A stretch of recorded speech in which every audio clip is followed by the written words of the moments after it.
This is the Kashmir India's government wants the world to see. Beautiful, serene, full of tourists. Away from sight is the more grim picture. A painful, long-running conflict, and more recently, a clampdown on democratic rights. Journalists who can bring out people's voices and ground realities say they're now being silenced by the government. Asif Sultan, a Kashmiri reporter, pictured here at one of his court hearings.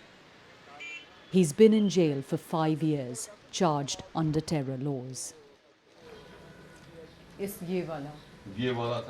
His father Mohammed says Asif was targeted for this article he wrote about an anti-India militant. Even police knows. Everyone knows he's innocent. He's a professional reporter and was jailed for his writing about the militancy. They wanted to make an example out of him, so other journalists don't dare to cover topics the government doesn't approve of. At the time of his arrest, Asif's daughter was just 6 months old. Ariba might have been reunited with her father when he was given bail last year. Asif Sultan. But on the day of his release, new charges were brought. Asif was kept in jail. It's part of a troubling pattern. Journalist Sajjad Gul, jailed for criminal conspiracy. Well-known magazine editor Fahad Shah, arrested on terrorism charges. Whenever they're granted bail, new cases are filed to keep them in custody. Most recently, Irfan Miraj, who's worked with multiple international outlets, jailed for alleged links to terror funding. This complex, which now houses an office of the Kashmir Police, until last year, this is where Kashmir's press club used to be, the main body in the region which used to stand up for the rights of journalists.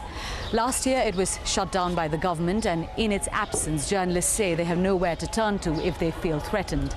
And it isn't just jailing. We've heard of other forms of intimidation. Dozens of journalists in this region are on no-fly lists, prevented from leaving the country.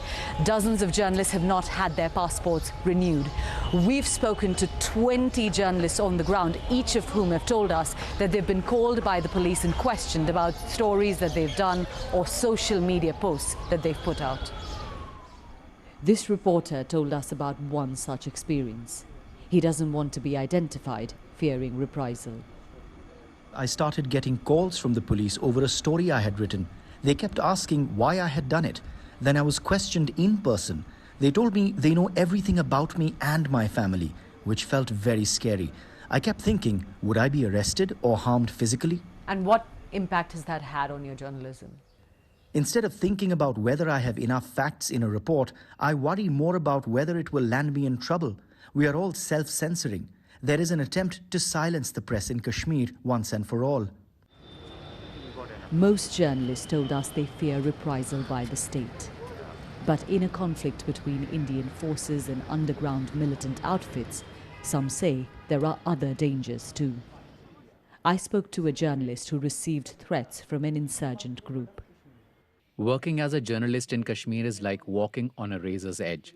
There are threats from all sides. I'm constantly afraid of a bullet coming at me, and that no one will ever find out who fired that. The impact on journalism is evident when you look at the papers on any given day. The front pages are pretty much full of statements from either the national government or the regional administration. There are lots of soft stories, but there's barely any journalism in here holding the government to account.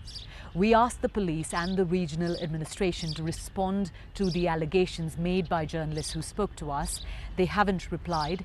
In press statements, the administrative head of the region has insisted that there's absolute press freedom in Kashmir. In Jammu Kashmir, press enjoys absolute freedom. More than 400 newspapers are being published from Jammu Kashmir. I also want to point out that according to a report by an international organization, total 7 journalists were detained and arrested in India on terror charges and attempts to disruption of social harmony, not for journalism or for writing stories. What we found belies the claims. On ground in Kashmir, press freedom has all but been eroded. Yogita Limaye, BBC News, Srinagar.